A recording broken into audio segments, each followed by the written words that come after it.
예, 오늘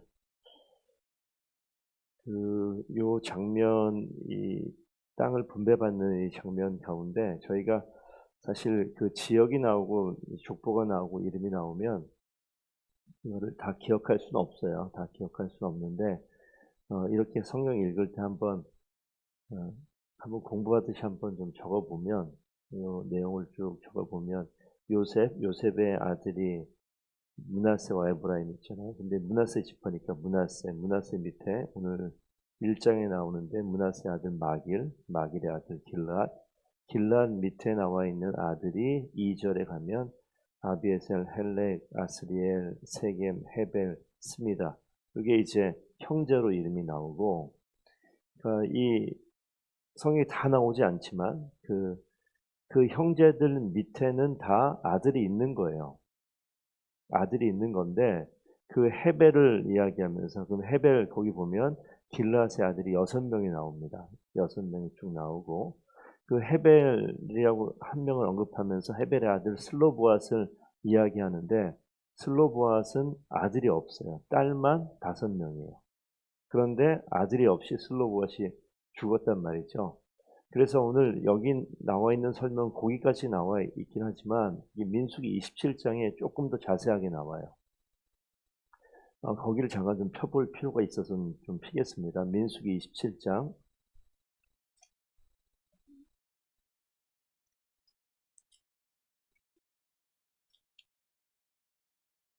27장 1절 보면 요셉의 아들 므낫세 종족들에게 므낫세 현손 마길의 증손 길앗의 손자 헤벨의 아들 슬로보앗의 딸들이 찾아왔으니 그 장면을 조금 자세하게 설명해 놓은 게 지금 나옵니다. 그래서 슬로보앗 딸들이 찾아왔다. 딸들의 이름은 아까 얘기한 것처럼 말라와 노아, 호글라, 밀가, 딜에서 5명 이름이 나오고 2절 가니까 모세와 제사장 엘르아살 만난 지휘관 그 족장들 만난 얘기가 나오고 그들이 한 이야기가 3절부터 자세히 나오죠. 아버지가 광야에 죽었으나 여호와를 거슬러 모인 고라의 무리에 들지 아니하고 자기 죄로 죽었고 아들이 없나이다. 어찌하여 아들이 없다고 우리 아버지의 이름이 종족 중에서 삭제되리이까.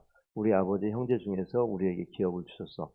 모세가 그 사연을 여호와께 아뢰니라. 거기까지 하면서 슬로바 딸들이 모세 앞에 나와서 이야기했었던 장면이에요.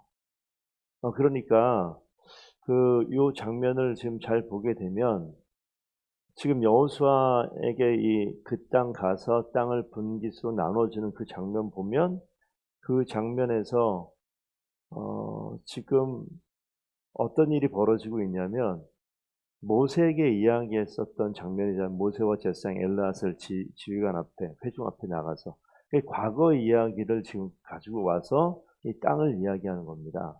그러니까 이 당시 이게 지금 안 읽었지만 27장 6절부터 11절 말씀에 이게 이스라엘 민족들이 가지고 있는 땅에 대한 기업에 대한 상속의 법이 만들어지는 게 누구 때문에 만들어지냐면 이 딸들 때문에 만들어져요. 근데 이 딸들이 어떤 것을 근거로 요구했냐면 하나님께서 그들에게 주셨던 그 이전에 약속의 말씀을 기억해서 이 말씀 때문에 이게 기억이 되어지는 거예요.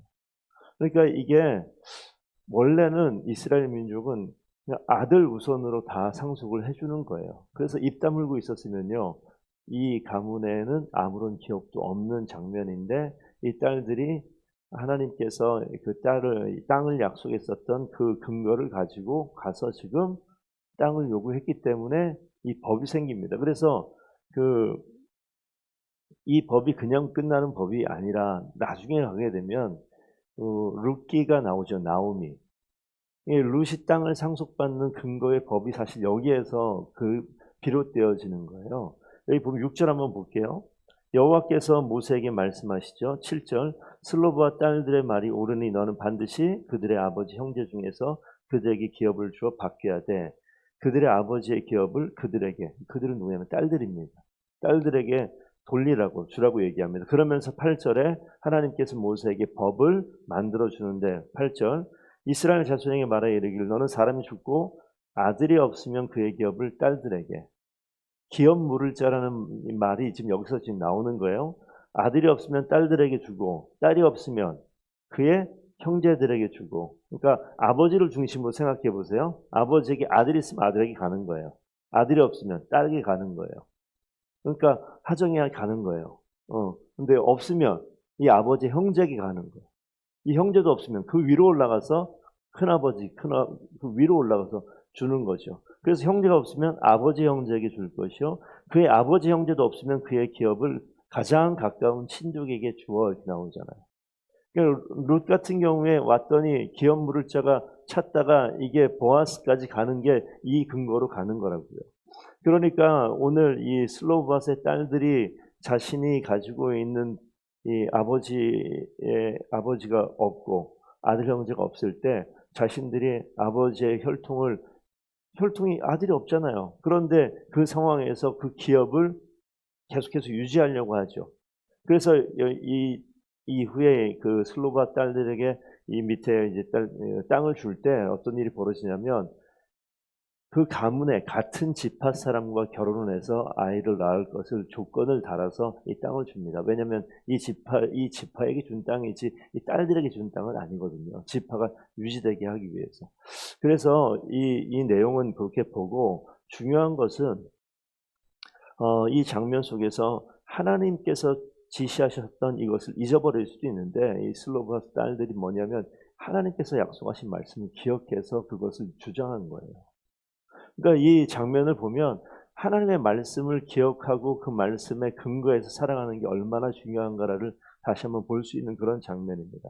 그래서 이 민수기에 전달되었던 하나님의 말씀을 다시 한번 상기하고 자기 분깃을 요구해야 할 수 있었던 그것 때문에 여성들에게 상속이 되어지는 이 법이 만들어지는 것을 보게 되죠.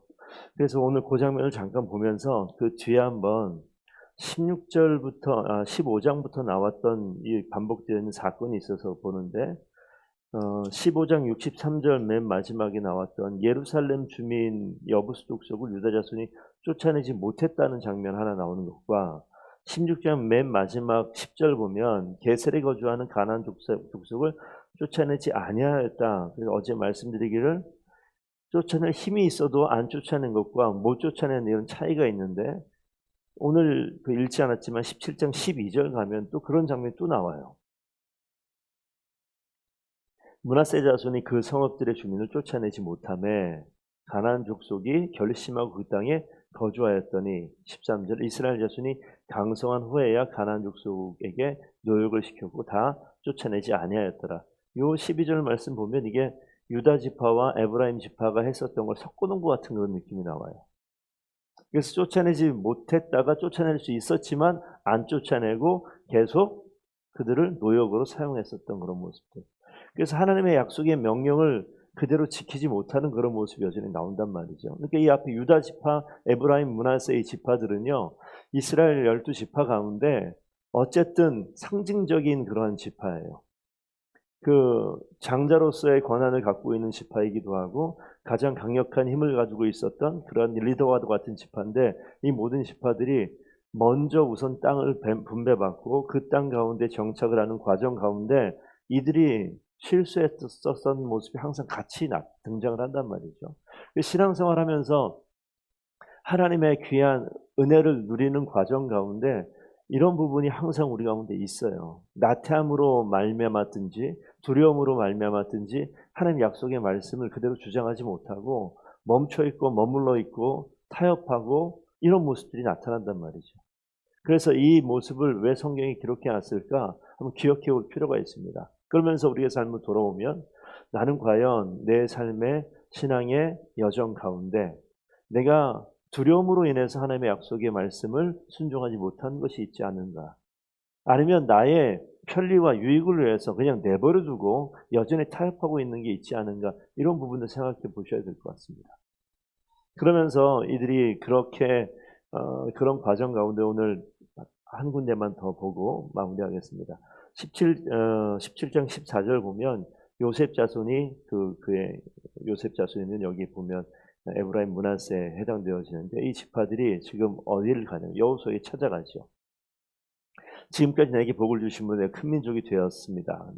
당신이 나의 기업을 위하여 한 제비 한 분깃으로만 내게 주심이 어찌함이니까. 더 달라는 거예요. 땅 더 달라고 요구하는 거예요. 15절 여호수아가 그들에게 이르되 내가 큰 민족이 되므로 에브라임 산지가 내게 너무 좁을진대 우리 족속과 르바임 족속 땅 살림에 올라가서 스스로 개척하라라고 이야기하죠.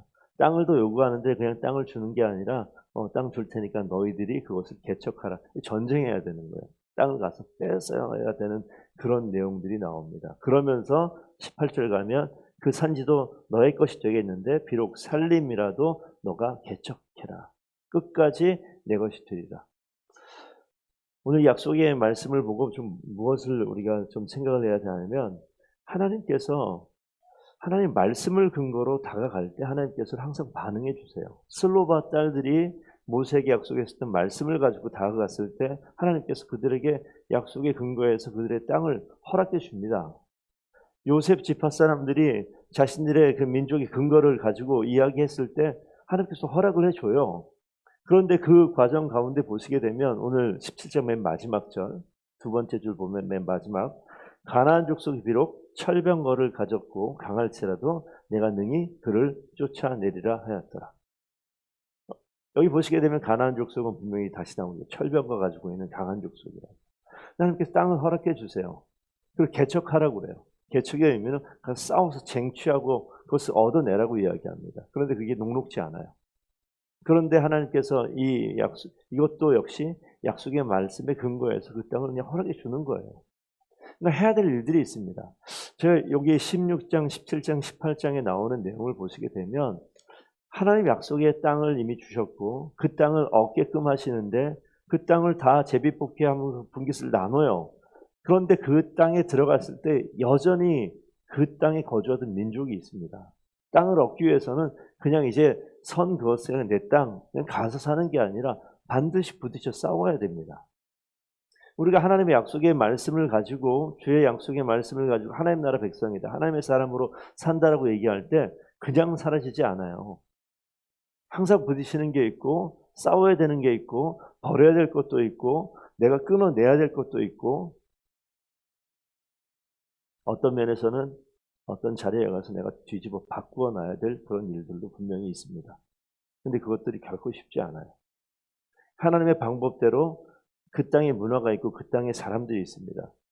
근데 하나님께서 뭐라고 말씀하십니까? 다 진멸해 죽이라고 얘기하잖아요. 전쟁 속에서 잔인함이 아니라 뭐라고요? 이미 그 땅 가운데 모세에게 약속하고 하나님께서 4대 이후에 가나안 땅 들어가게 한 것은 그들의 죄악이 넘쳐나게 되면 그 죄악을 진멸하기 위해서 그 땅 들어가게 하신다고 하잖아요. 그러니까 이 땅 가운데 전쟁은 우리 가운데 생각하게 되면 싸워가지고 내 목숨이 죽고 사는 그런 문제가 있는 게 아닌가라는 생각하겠지만 하나님의 약속을 잘 보시면 나의 그 삶의 위기와 위험과 내가 죽을지도 모르겠다, 손해볼지도 모르겠다 이 차원이 아니라 하나님의 계획 가운데 쓰임받는 거예요. 그 땅에 들어가서 그 땅의 죄악을 진멸하는 도구로 쓰임받는 거죠. 그러니까 우리가 내 위주로 내 삶을 생각하고 내 삶의 과거의 5년, 10년 아니면 지금, 미래 나 중심으로 모든 걸 생각하는데 성경은 이야기할 때 내 중심이 아니라 하나님 중심으로 계속 풀어서 설명을 하고 있어요. 그렇기 때문에 내가 지금 내 인생 사는 것 같지만 말씀을 근거로 내 인생을 바라보면 내 인생이 아니라 하나님의 역사를 이루는 도구로 우리가 쓰임받는 일들에 서 있는 거예요. 그러니까 우리가 서서 우리의 삶을 살아가는 것처럼 보이는데 하나님을 빼버리면 그게 맞죠. 근데 하나님을 기억하고 말씀을 기억하면 내가 내 인생 사는 것 같지만 아니요. 내가 하나님께서 원하신 하나님의 역사를 이루는 그 자리에 서 있는 자들이 되는 거예요. 그래서 하나님 말씀을 아는 것과 하나님 말씀을 모르는 건 완전히 다른 인생이 되어져 버립니다.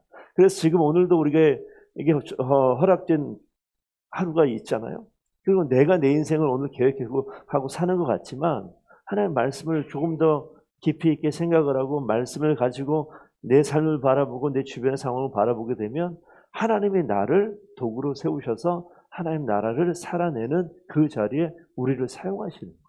슬로바 딸들이 그렇게 사용되어졌고 오늘 이 전쟁 가운데 들어갈 때 이 전쟁 통해서 우리 땅 얻게 된다? 아니요. 하나님께서 가나안을 정복하며 그들을 징계하고 하나님의 나라를 확장하고 하나님 나라가 무엇인지 보여주고 이런 장면인 거예요.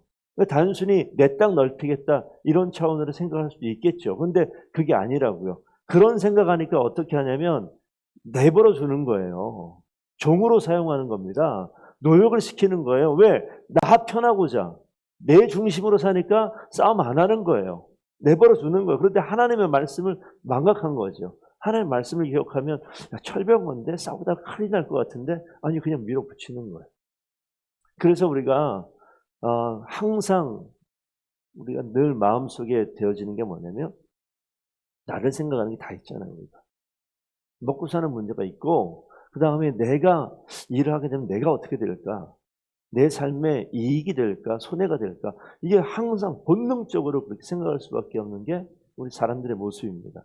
근데 하나님의 말씀이 와도 내 삶의 유익과 하나님의 말씀이 부딪히면 이거 붙들어요. 이거 놓는단 말이에요. 그런 모습이 지금 계속 나오는 거예요.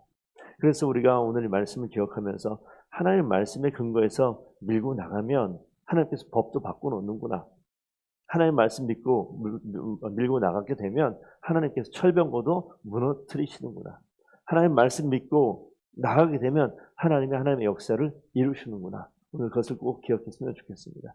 그래서 오늘 하루도 우리의 삶의 인생의 우리가 마지막 하나님의 나라의 그 문을 열고 들어갈 때가 몇 년이 남아있는지 우리는 잘 모릅니다. 하지만 이 땅을 사는 날 동안에 하나님의 말씀을 근거로 이 땅에서 하나님의 방법으로 삶을 살아나가는 저와 여러분들이 됐으면 좋겠습니다. 말씀을 근거로 내 삶의 방향을 조금씩 교정하고 바꿔서 하나님 원하시는 그 길에 온전히 걸어갈 수 있는 저와 여러분 되기를 축복드립니다. 기도하겠습니다.